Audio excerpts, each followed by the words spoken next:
John, how you doing today? I'm doing great, Ryan. Thank Glad to you, be on. thank you so much for coming on this show. I'm really excited. You have built quite a company, and you're an amazing thought leader in this industry. And your couple books are fantastic. And for our listeners, I want to go back to the day that you decided to jump into exit planning and leave the estate planning world. So elaborate on that, would you? Well, that takes us back a long, long time. It was probably back in the mid 1980s. I'd been practicing law in Denver, Colorado. I'd co-founded the law firm that worked with business owners. And we did estate planning for business owners and all the things you do, that lawyers do for business owners. But that was really our little niche. And one day, two brothers came in and sat down. I'd done their estate plans for them. They'd owned a construction company. It had maybe 150 employees. So back then, that was a big construction company in Denver. And they said, "Hey, John, you did our estate planning for us. We're wondering if you could help us plan to leave our business." And I thought, gee, these guys are pretty young. They're only like in their late 40s. And I said, well, I think I can help you. Of course, I had no idea of what to do. I mean, this whole thing of exit planning was something that we developed later on as a result of this conversation I had. So I said, yeah, I think I can help you. When would you like to leave? And they said, Friday.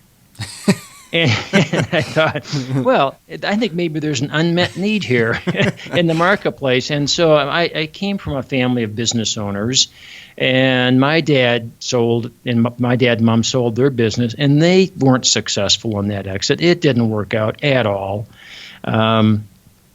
So I really thought this is something that I want to do. I mean, estate planning was okay, but it becomes pretty repetitive, and you can't help owners this is my thinking. Estate planning attorneys would certainly disagree, but I couldn't help owners in estate planning as much as I could help them develop a plan based on what they want to achieve to someday leave their business. And that was kind of the origin of all that. I know that's a long-winded answer, but that really drives our company, BEI, today. Our mission still is to help owners benefit from their life's work. That's what we focus on every day.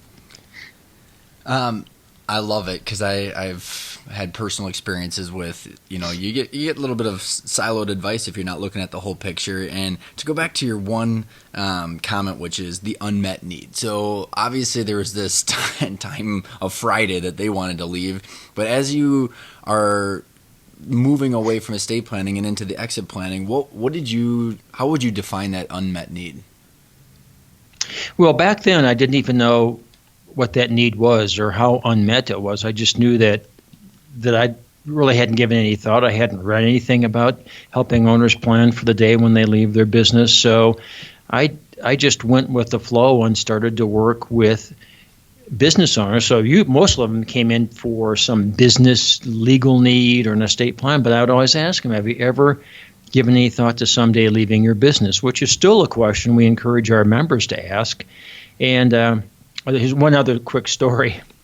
So I think the next owner that I asked this question to, after my experience with these two co-owners who wanted to leave on Friday, about 6 months later, this really old guy came in. I mean, he must have been 60, right? And since I was probably 35 at the time, I thought he was ancient.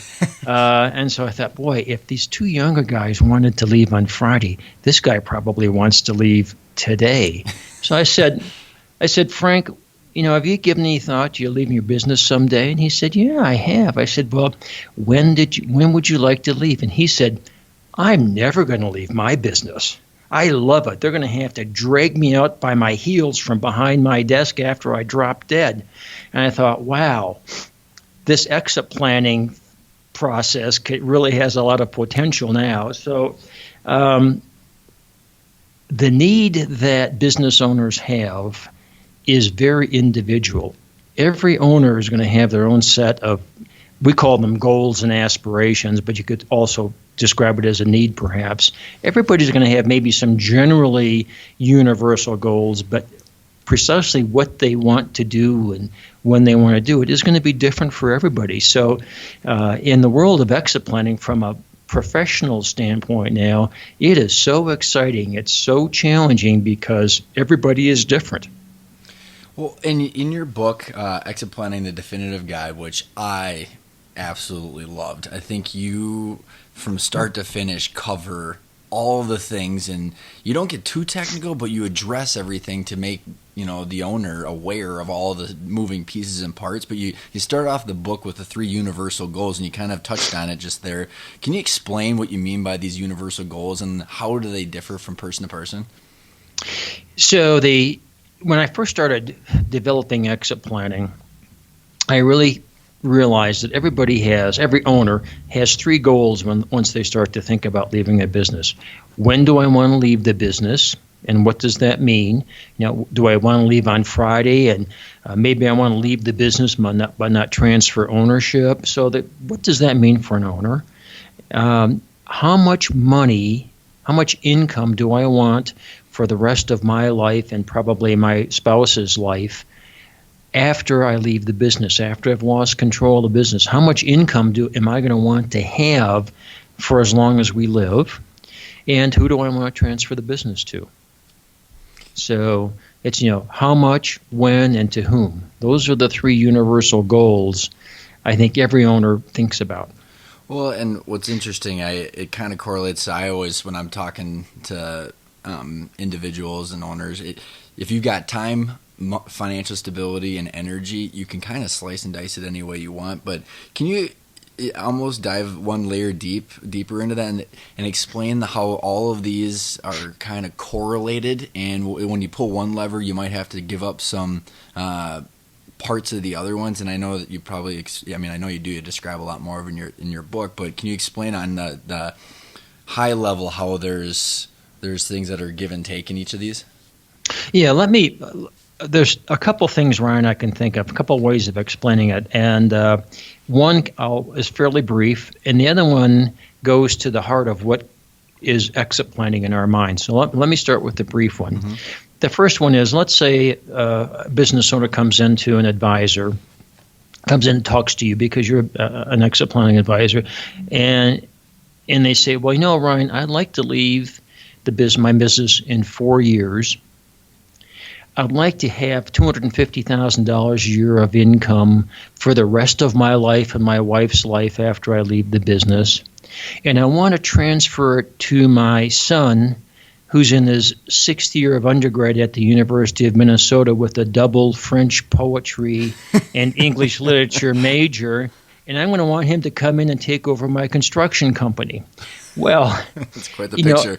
Yeah, there's quite the picture, but that's maybe exaggerating quite a bit. But you get the idea that these goals that people have, that owners have, often conflict with one another, and that's one reason that owners often don't move forward with the exit planning process, because they don't see a way to resolve that difficulty. So the way not to confront it is to ignore it entirely and not do anything, which of course just delays and compounds the problem. Mm-hmm. So that's one way I'm answering it. The other way really gets to the exit planning process, the way that my company BEI trains advisors to use when they work with business owners. And we start out with understanding what the owner's resources are. And I'll just be very brief on this in general. The resources we have, the financial resources owners have, are their personal investments.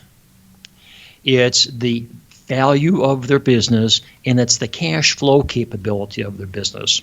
And we need to know what that is today as the basis for future planning, and we need to know it with accuracy. So we have a tendency not to rely on the owner. We want to work with a financial planner.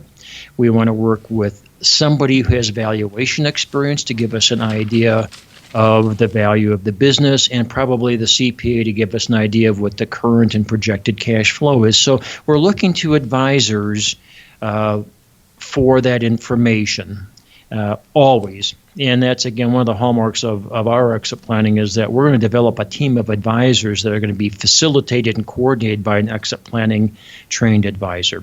So as that's going on, we also then want to work with the owner's goals, the 3 universal goals. When do I want to leave? How much money do I want to have? To whom do I want to leave the business? And there are a whole set of other aspirational goals that we can talk about at some point, like maintaining the culture of the business and the legacy and benefiting the community, the employees. And those goals actually often drive the pace of the exit. Well, go ahead. Just to finish this off, and you'll see how this then fits into how we do the exit plan. Once we know what the owner has, once we know what the owner wants, then we figure out, is there a gap? So to go back to my earlier example, somebody wants to leave in 4 years. They want $250,000 of income. They want to transfer the business to family. We know, based on the resources they have today, that they need to grow the capital that they'll need for the owners to retire by, let's say, $2 million in 4 years.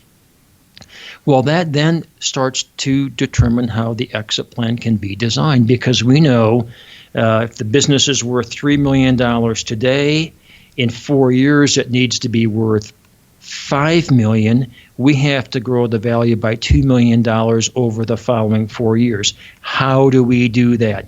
That's the rest of the exit plan.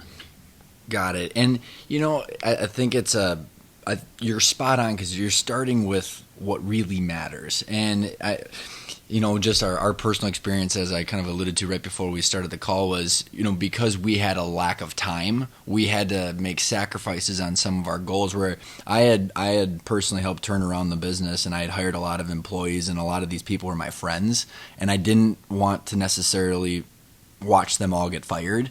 So selling to a local competitor is a struggle, because it didn't line up with my aspirational goals of legacy and watching out for my employees, but we had to do that because of our time sacrifice and our financial stability that my dad's main goal was. And so it was, explain how when you're balancing these aspirational universal goals into the financial picture, how are you navigating the conversations with owners as they're trying to essentially get a snapshot of reality? Well, the first thing that, again, so what BEI is, we don't represent business owners. We only work with business advisors, lawyers and CPAs and financial planners and M&A people and so on. We provide training to them and support for them. So that's the approach we take. So what we do then is we have our advisors, first of all, ask a lot of questions. The president of BEI right now is Elizabeth Mower. She's an attorney and has her MBA. And she really developed a lot of the questioning techniques to use. And so the first thing we really do, and this sounds like I'm off course, but what we help the owner do through questioning is help the owner understand what he or she really, really wants and or needs to achieve as a result of transitioning out of ownership. Most owners, in my experience, don't even know how to thoroughly think through all of the issues. And so the first thing that an exit planning advisor does is just to help them get a very sound and fundamental basis of what it is they really want and need. And because there are the conflicts you so well talked about happen all the time. I want financial security, but I don't want to let my management go, who I understand is holding back the growth of the company to some extent. So how do we deal with that? And so you have conversations. You might bring in other advisors, but essentially this is a decision the owner wants to make. And then the last thing I'll do is to say that exit planning from our perspective is owner-centric.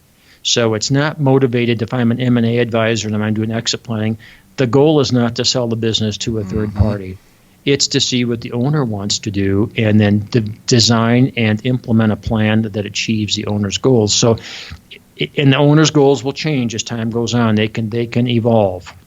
Okay, so you just struck a chord with me that I'm very passionate about, which is it is owner centric. And you know what I struggled with when we had our advisors in front of us, and none of them were exit planners because I know the industry is evolving so fast. But how do you, if you're these advisors, because I'm seeing all these advisors getting certifications in the marketplace, and I think it's just going to end up confusing the business owners and our listeners even more because there's the base fact that these advisors only get paid the way they get paid. So I might go get my exit planning certification, but I still only make money if I sell the business, or I only make money if I bill hours or do audits. So how do you reconcile all that through your training of these advisors? Well, our training is much more intensive and involved than any other training professional advisors can get regarding exit planning, I believe, in the world. As a result of that, through the usually hundreds of hours of training, it's usually a minimum of 120 to 150 hours of training just to understand the exit planning processes and the software that can be used to help create exit plans and things like that. And as a result of being able to create, our members can create a written exit plan that lays out the owner's goals and aspirations, the resources they have, the gap, how they're going to grow business value and cash flow, how they're going to protect the business from business risk, how they're going to minimize income taxes upon a transfer of the business, how they're going to either sell it to a third party, sell it to an ESOP, sell it to management team or a co-owner, or give it to the kids, and what happens if they die too soon in all of this process.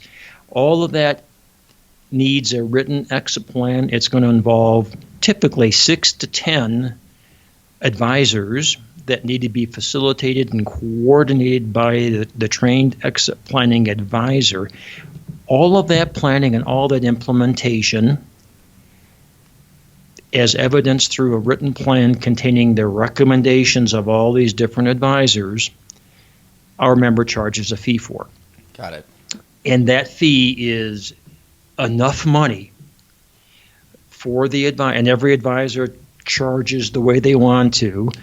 We have a fee schedule they can at least look at, or a fee estimator, I should say, not a fee schedule.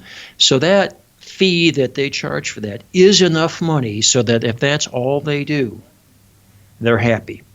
Got it. So they're not quote unquote working for free to ultimately push them down the road to do whatever it is that is, good for them, I guess. That's right. Well, and hopefully it's good for the client as well.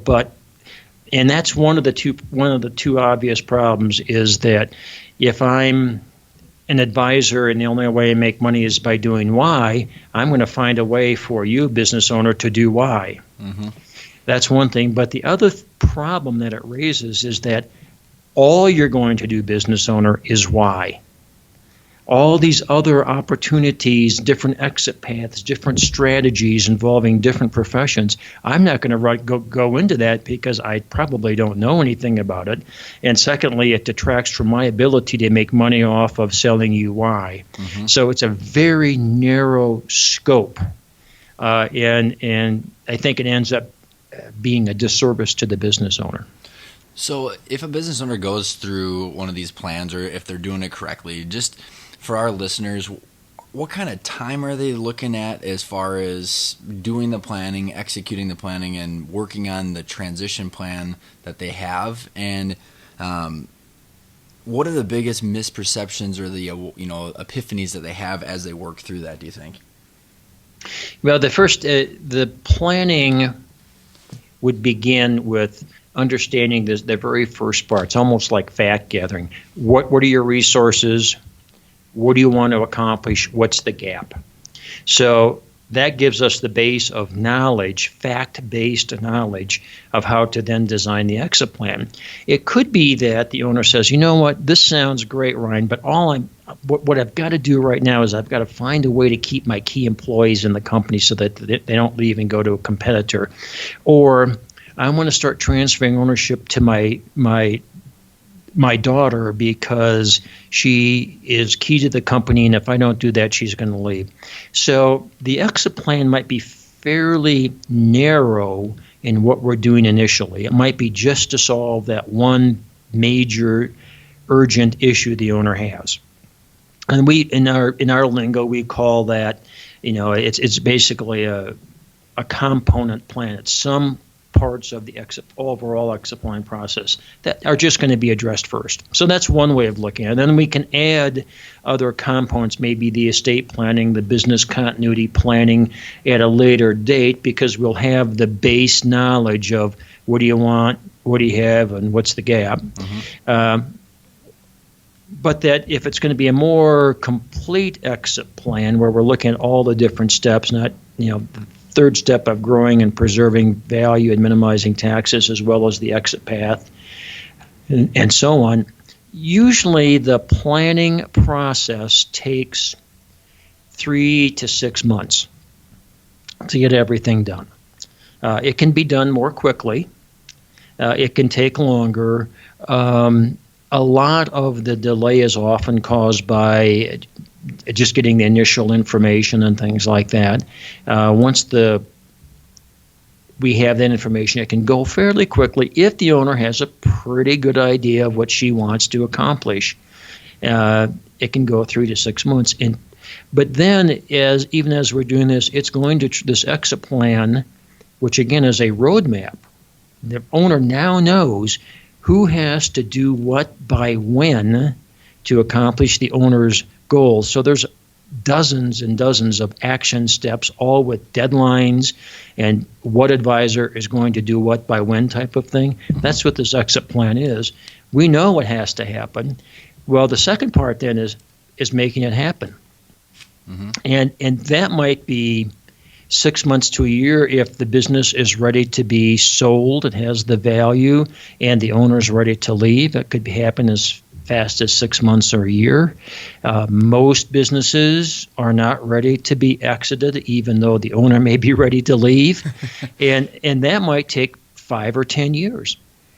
And I like to tell them, for most inside transfers, which is selling to anybody other than the third party who has cash, it's a multi-year implementation process and transfer of ownership over time process. But the bottom line is the plan is designed to achieve the owner's goals. What is some of the biggest, if an owner's going through this, because it's probably the first time he's ever or she's ever looked at the whole picture in one conversation, what are some of the biggest epiphanies that people have that you see? That's a good question. It's so individualized. I think one of the big realizations that owners have is that the business is not worth nearly as much as they thought it was, or they're not going to be able to sell it to an outside third party and get as much cash net after taxes and all the other expenses as they thought they were. So as a result, that can prevent them from engaging in the planning process soon enough. The other big epiphany at the outset of the planning process is owners don't realize how much capital investment capital they're going to need to replace the stream of income they were receiving as a successful business owner. And I actually write a lot about this. I've got a blog. I've got 3 blogs that I write and podcasts that I give. A lot of what I'm doing right now is talking about this. And let me give you a quick example of article I just wrote. Business owner has a business. It's worth, let's say, $2.5 million. And so to get the business to be worth $2.5 million, the EBITDA, the earnings before interest, taxes, depreciation, amortization, or the cash flow, or maybe the pre-tax profits, there's a number of different ways to look at, that would be roughly $500,000 to $600,000 a year. Plus, most owners with a business that valuable are taking $250,000 to $400,000 a year out of the business in terms of compensation and perks. That's a pretty typical business. So the owner right now is getting, somewhere between $750,000 and $1 million a year. They may not be taking all of that out of the company. They may need to leave a lot of the EBITDA into the company to grow it, but it's available to them. Mm-hmm. Now the owner sells the business. Let's just assume for simplicity there's no other assets that the owner has. This is 100% of the owner's assets, which I realize is not 100% accurate. So now the owner sells his business or her business for $2.5 million, and they pay, $500,000 in capital gains taxes and costs of sale and so on, which would probably be a higher number than that. But the owner nets $2 million. Well, I believe, Ryan, you are a financial planner. Yep. Is that correct? Yep. That's part of our business. So you have an owner who says, I now have $2 million. This money has to last for the rest of my life and my wife's life for both age 60 and in good health.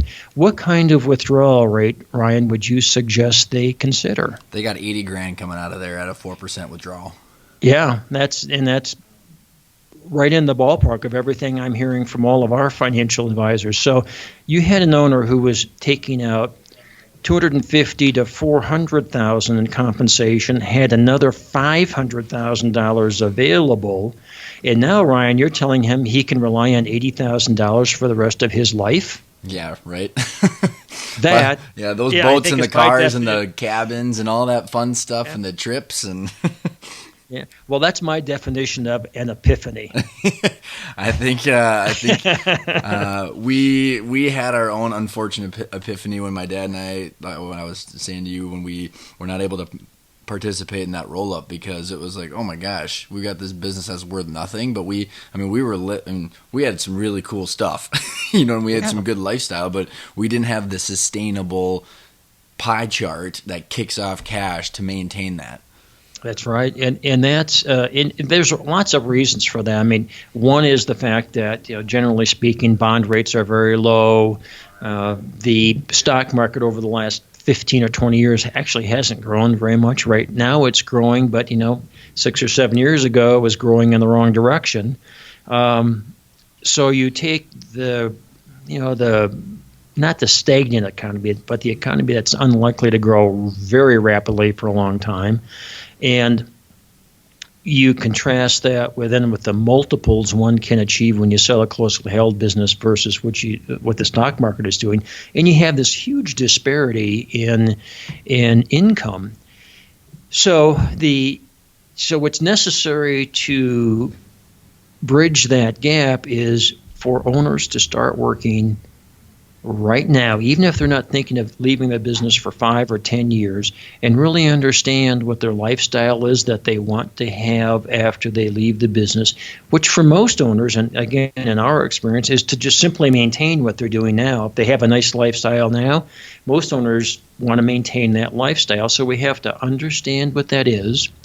We have to understand how much capital we're going to need from the business, both in sale proceeds as well as cash flow and other things, and look at what our personal investments are. And we're going to have to design and execute a transition plan, an exit plan to accomplish this goal of accumulating sufficient capital, whatever that is. And it's different for every person. And that's what takes, as I mentioned earlier, often 5 or 10 years. Well, and I think you got to the core of it perfectly. And, one of the things that we struggled with when we had the 6 years-ish that we were trying to figure out how to make our company worth more money. And I think, if you can elaborate on how, because there's these value drivers in our practice. We use John Warlow's value building system, where there's knowing why the business is going to be worth something to someone else. And it's not just driving revenue and reducing costs, because there's a lot of different factors that actually make your business worth something to bridge that gap. So to be aware of those things, can you elaborate on some of the tools or the understanding in your practice and how they can understand what those are? Sure. So we have something we call value drivers, and we glean those value drivers from working with private equity, funds and asking those people, what do you look for when you're considering the acquisition of a closely held business? And so those value drivers, and I think we have a lot of detail on them, but they're basically the same wherever you go. It's things like recurring cash flow, increasing cash flow, great systems and operations, a great management team, and there's a variety of other value drivers. Mm-hmm. And in our system, our members ask questions to ferret out which value drivers are stronger and which value drivers may need work. And again, our members aren't experts in this. They call on business consultants and other people as part of the team to help determine what that is, because they typically aren't going to have a great understanding themselves, no more than the owner. But if I would back up from value drivers into what I think are the two biggest factors that either allow a business to grow rapidly or stagnate the business, it is the owner's role in the business and the capability of the management team. Mm-hmm. So what we have a concept that we call transferable value. And what that means is that when you want to transfer ownership, I don't care to whom or to what, you will get more value for your business if you, the owner, can leave the business today with minimal disruption to its future cash flow. That is our definition of transferable value, that the owner no longer is essential or meaningful to the ongoing operation and production of cash flow of the company. Mm-hmm.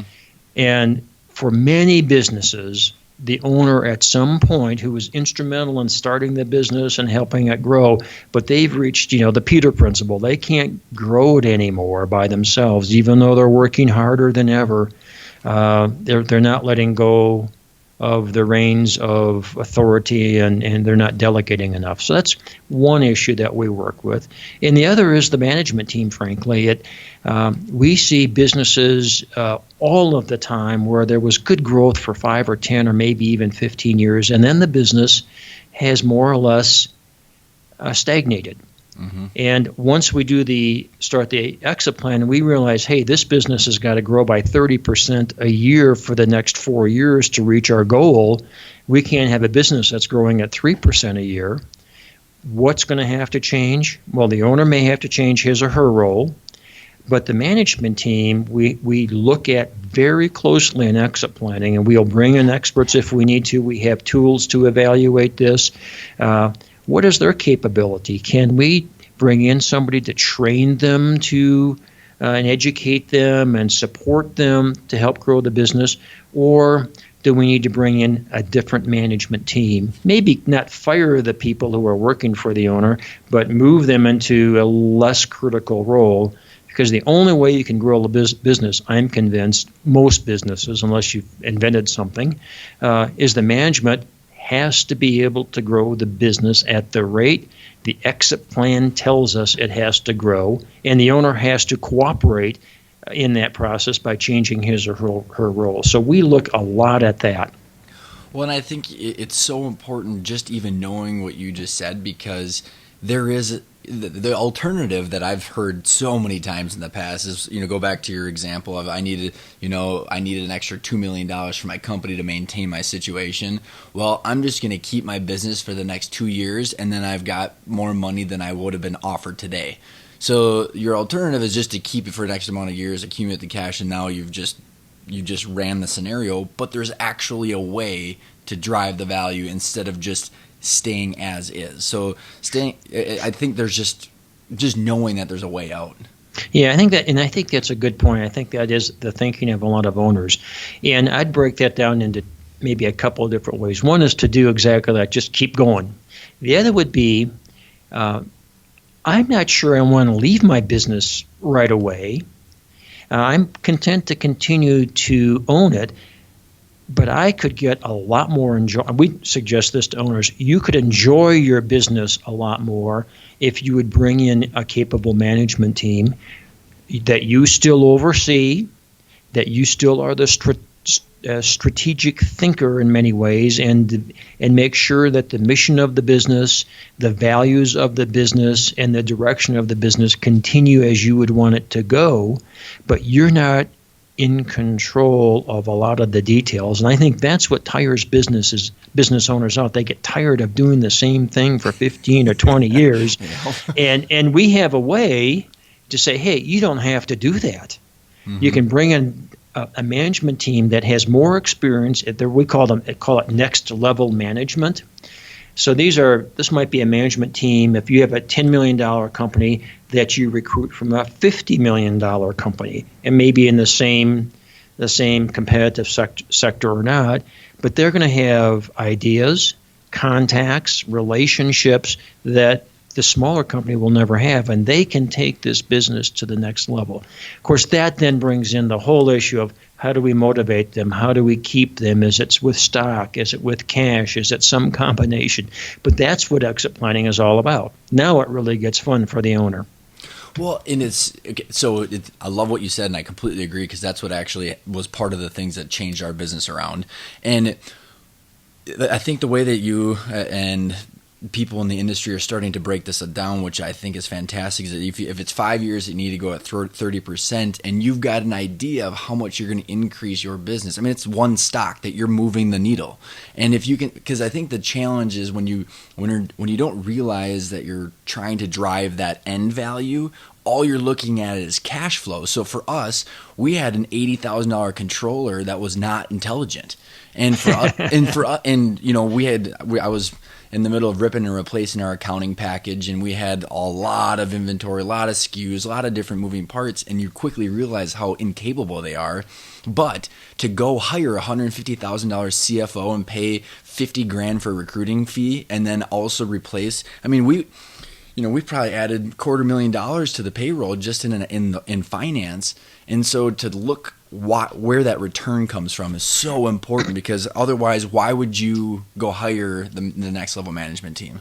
Absolutely. So Peter Drucker, who's the most well-known and most respected management consultant probably in the history of management consulting, he was a very, very wise guy. And I was reading one of his books, and he made the statement that it's important for entrepreneurial business owners, our clients, to hire top flight management before you can afford them, which is just what you told me you did. And his point, and it's to both of our points, is you've got to do this. You have to make this change. If you're not going to change, and your management team is not going to change, and you're not growing at the pace you have to grow at, what are you going to do? When you get what you pay for. I mean, I know it sounds really, but I mean, it's people, but you do get what you pay for. I mean, when I was building out the IT services, I was given a budget by the one and only my father of how we wanted to go about doing this, because we were diversifying our services, etc. And it was like $75,000 to hire a CIO for helping me build out the IT service. Well, guess what? You can't hire a CIO at that. And so I went 2 years, lost opportunity and a bunch of expenses before we finally went to a recruiting firm and got an absolute rock star, and lo and behold, 3 months later, we won the Minnesota Wild's IT services. So there's you can see the benefit, but man, did that hurt when we went and wrote that check. Yeah, but and what a written exit plan will do, had you had one, is you would know how much next year does the revenue have to increase? Does the profitability have to increase? How are we going to do that? Well, we're going to bring in a management team. This would be the solution you guys did, and we're going to create an incentive package that provides the management team, maybe it's a salesperson, head of the sales department, whatever, with a bonus either in cash or stock that will motivate this person to reach the level of performance and exceed it, hopefully, the company has to have by the end of this next year. And we'll do that for each of the next several years until we've achieved the value we need to achieve. So all of this internal planning for growth and protecting the business, all of that is going to center around what business owner you have to accomplish to leave the business on your terms. So then how do you reverse back in industry variables, market variables, et cetera? So, if you go back to the example we've been using of 30% a year for 5 years, what if you're in the video rental business? You know what I mean? How do you adjust, the asset gap with the market and the business and the capabilities and the financials of, the funding behind the capital structure behind the business, like banking, et cetera? How do you kind of align all those things? Well, I don't think the exit planner does that, because we just aren't going to have the industry knowledge to do that. We would say that's something the owner and the owner's management team has to figure out. Because, somebody who's a lawyer in an exit planning, for example, or a financial planner who does exit planning, we're not going to know the details of any particular business. We will know the process that has to be used. We can line out the steps that have to occur and when they have to occur and who's going to be in charge of it. So all of those things you ask, those would all be ownership or management questions. It may be that we bring in a management consultant who would have that knowledge and be part of the team, or leverage the trade association or something. Because every trade, every industry's kind of got benchmarks of how fast it's growing, et cetera, right? So you can, and that's really the job of being an owner, right? Right. And benchmarking is good. It's going to tell you what you have to do. It's not going to tell you how to do it.